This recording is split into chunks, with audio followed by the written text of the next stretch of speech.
Hello my little kitty cats, and welcome to a new book review.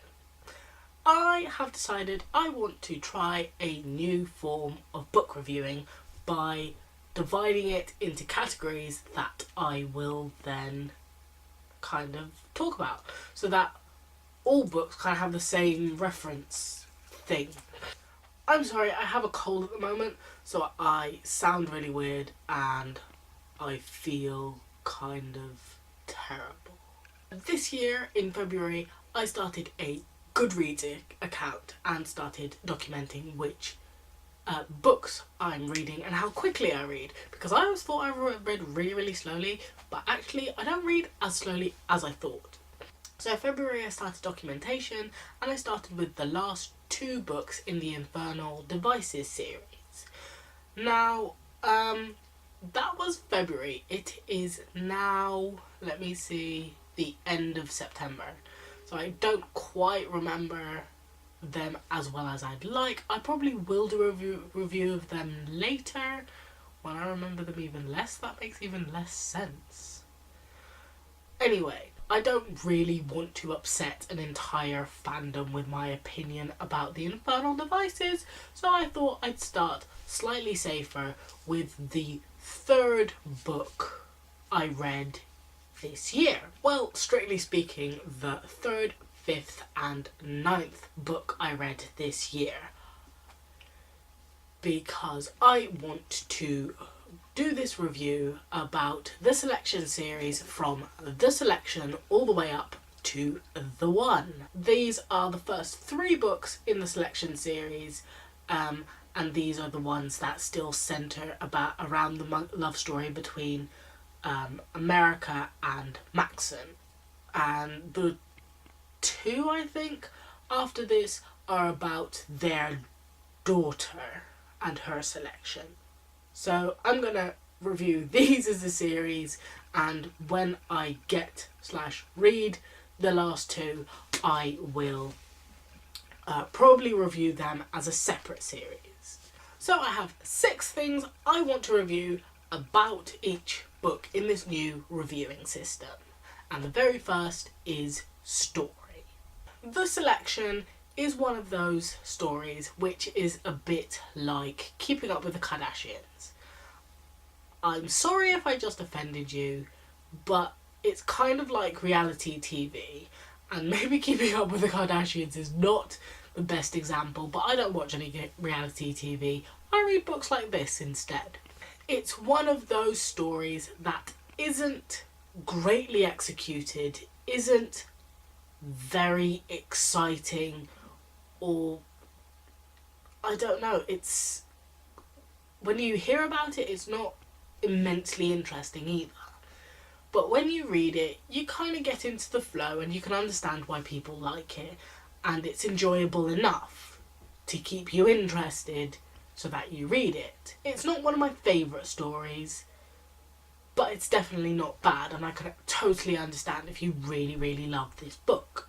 The story did irk me at times, where it kind of got a little bit too convenient, like the first time America and Maxon meet, which is not only really convenient but also totally predictable. And the book is full of these kind of things, which is kind of irritating at times. But I mean, I read all 3, even after I got the first book as a gift, read the first 3 pages and knew this is not going to be a literary masterpiece. Criteria 2, characters. So the main characters in this book are America Singer and Maxon Shrave. Now America, the person whose eyes the world is written through, is one of those people you're supposed to like. And this kind of made me not like her. She is a bit of a goody two-shoes, and she's supposed to be really strong and good-willed, but that didn't come across with me.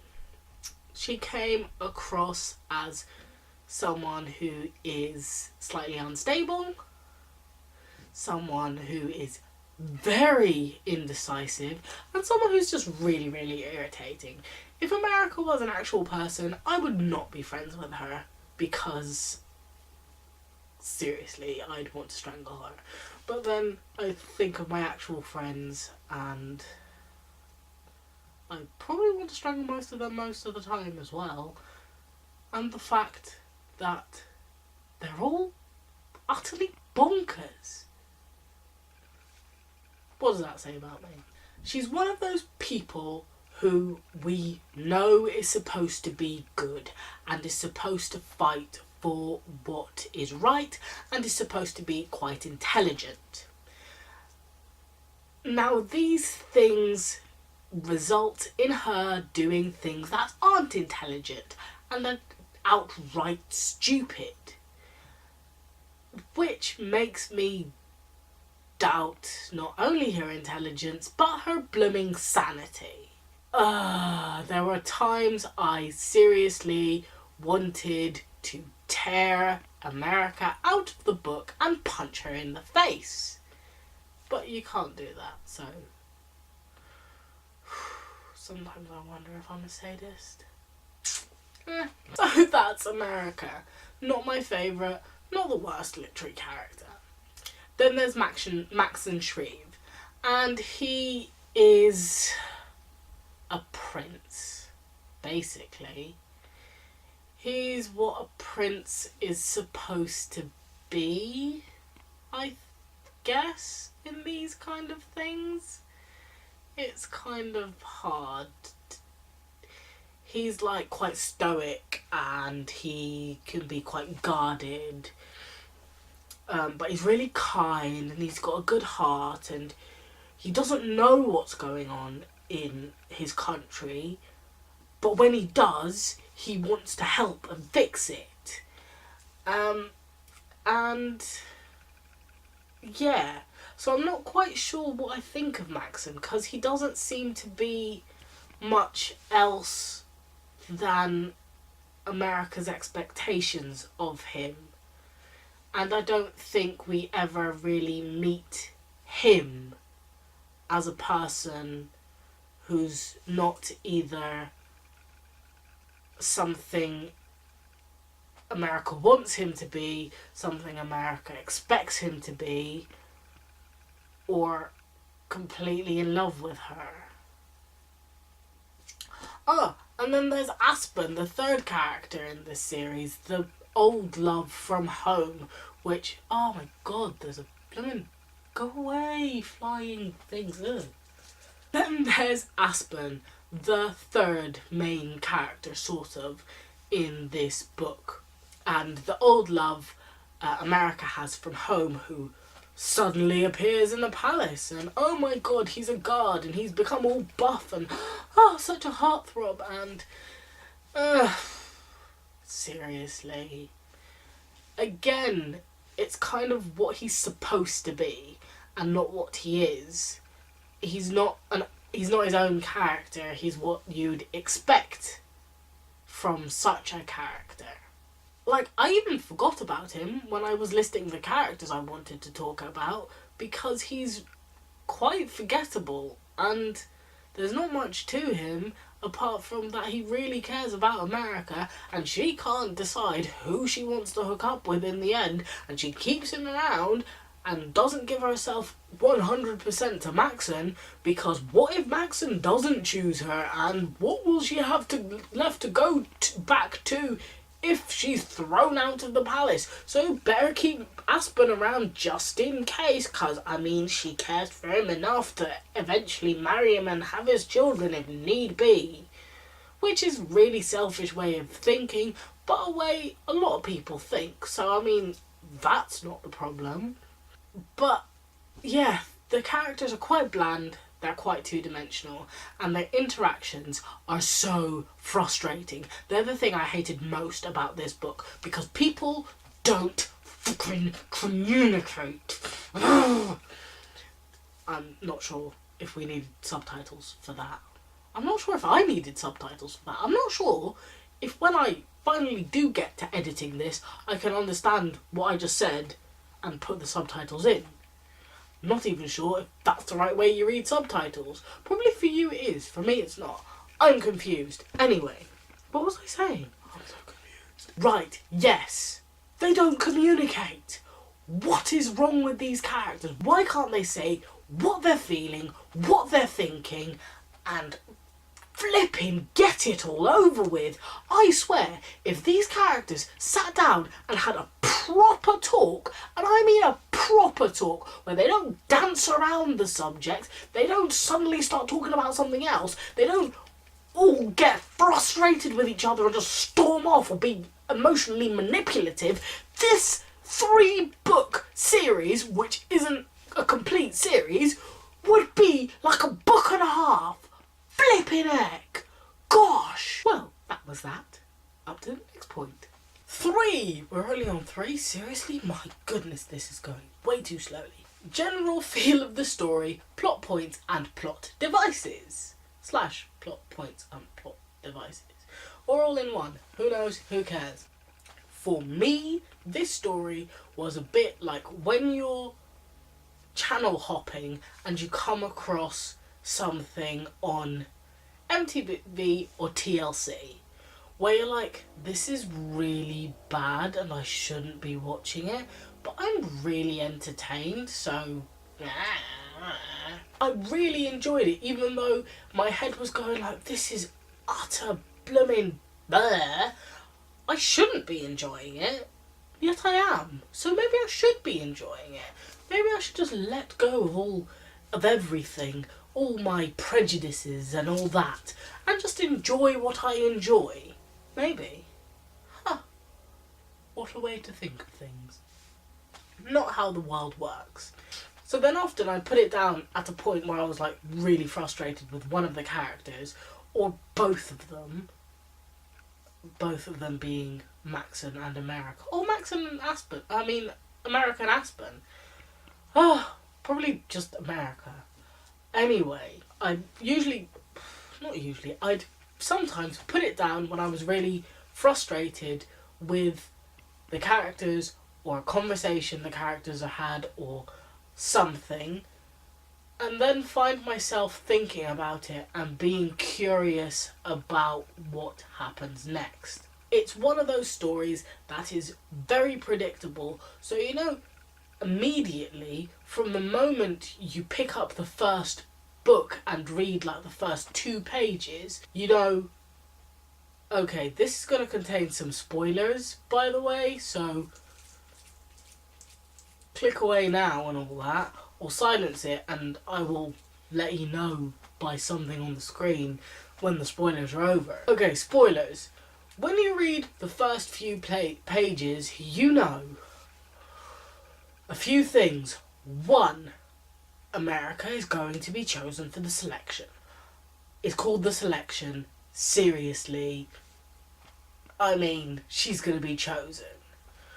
2, in the second book, she's going to be one of the elite. The second book is called The Elite, which I guess you do know at the end of the first book that she's going to be one of the elite, so fair enough. But if you've seen all the titles before you've read the books, you know basically the whole plot point. 3, America's going to struggle with the relationship between 2 main male characters, in this case, Maxon and Aspen.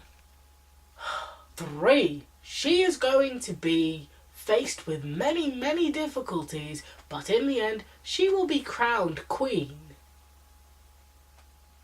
All these things happened. I knew these things were going to happen from when I read the first 3 pages, and that was before I knew it was a series that was 5 books long.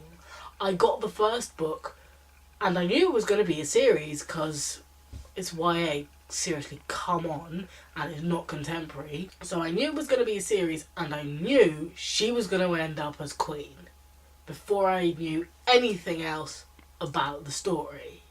It's very often a little too easy, and then they're faced with certain struggles that are slightly, I don't know. it makes it interesting enough to keep reading, but not interesting or well thought through enough to actually make it a good story. Sorry to all those who like it, this is just my opinion. 4. World. The world it's set in.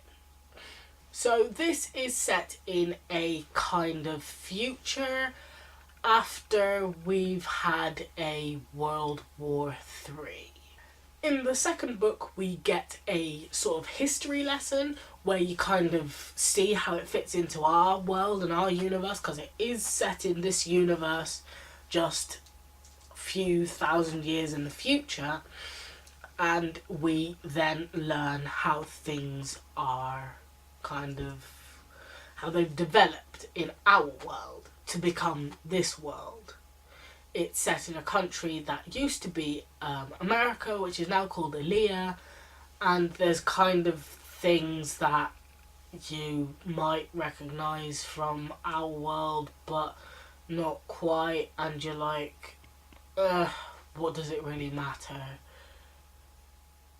This is how it is now. The way things are structured is very believable, so I can see something like this happening in the future and a certain similar system being set up. I'm not sure if I would believe that they'd have a selection, because that just seems kind of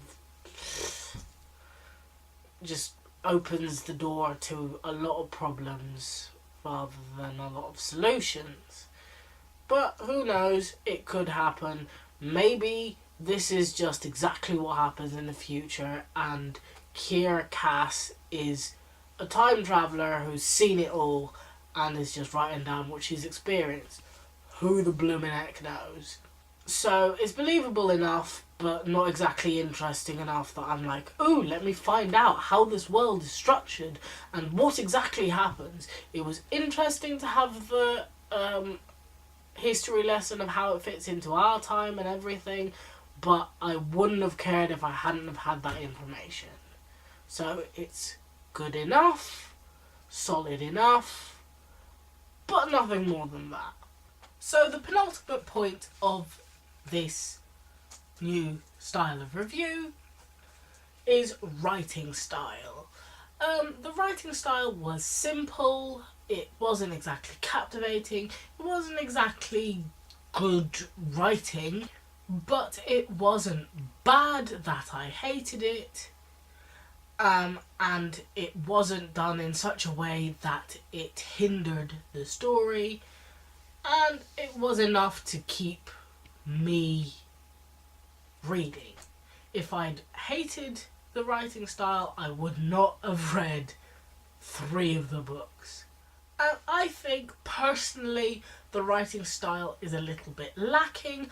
I don't think I will read any other of Cass's works, because, I mean, I didn't think the story was that good, and I don't think her writing is that good either. I'm interested in this series because I've seen some things based on it, and I enjoyed the 3 books I've read, and I'm kind of curious how that works with their daughter, so I probably will read the other 2 books in this series. I probably won't read the novellas because, I mean, that's just a money grab, and I don't really care how it is from Aspen and Maxon's perspective, because I think they're quite bland, and I'm not sure Cass has the skill to differentiate between America, Maxon and Aspen's voices, which is one of the things that really irked me about the last Divergent book. Why do I always keep coming back to that and hating on Divergent? Bloomin' heck. It's either that or bloomin' Maze Runner. Ugh. So that's what I think about the writing style. And the last one, the physical book. I should probably hold them here because I'm sitting all the way in this corner. Why? No one knows. And for you it's probably this way around, isn't it? the physical books.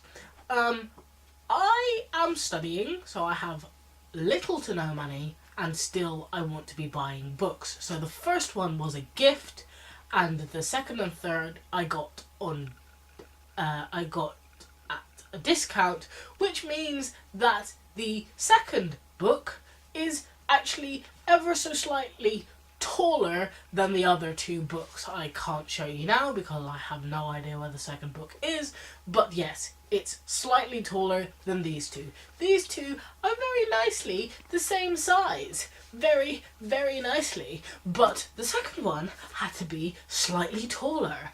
Oh my god, it's so annoying. But I wasn't reading them all at once as one book. So while I was reading them, it did not matter that one was slightly bigger, so there. It's a good sized book. It's nice and light. It's quite thin, so it's easy to kind of like do that with, which is what I usually do because I very often read on public transport and while I'm walking and while I'm doing stuff, so I can still do stuff with my right hand and then read. I can't read from this distance because I'm fucking blind as a bat. But yeah, so it's a good book that you could do this with. I've got a few books at the moment. The book I'm reading now is too heavy, too thick to do this with comfortably.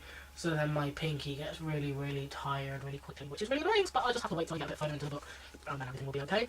I'm not sure how well you can see it, but the writing is quite large. It's quite a large font. It's quite an easy font to read.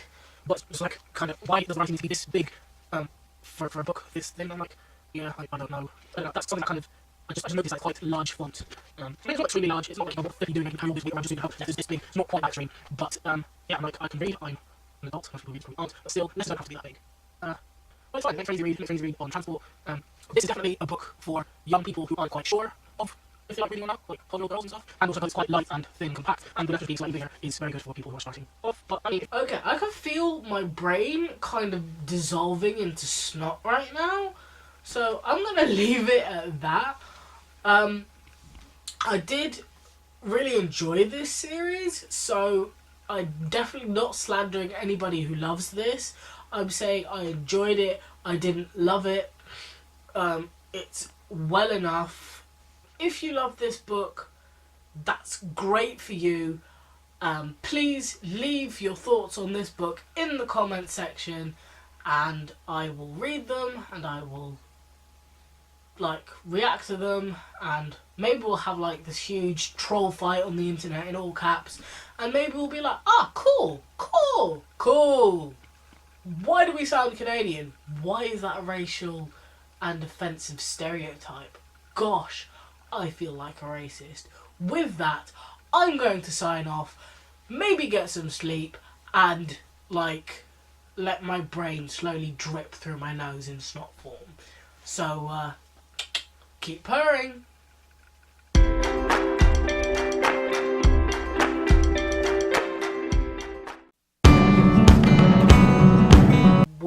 Oh my goodness. Brain's not working. Why is it full of snot and other things? Keep purring. I feel so old.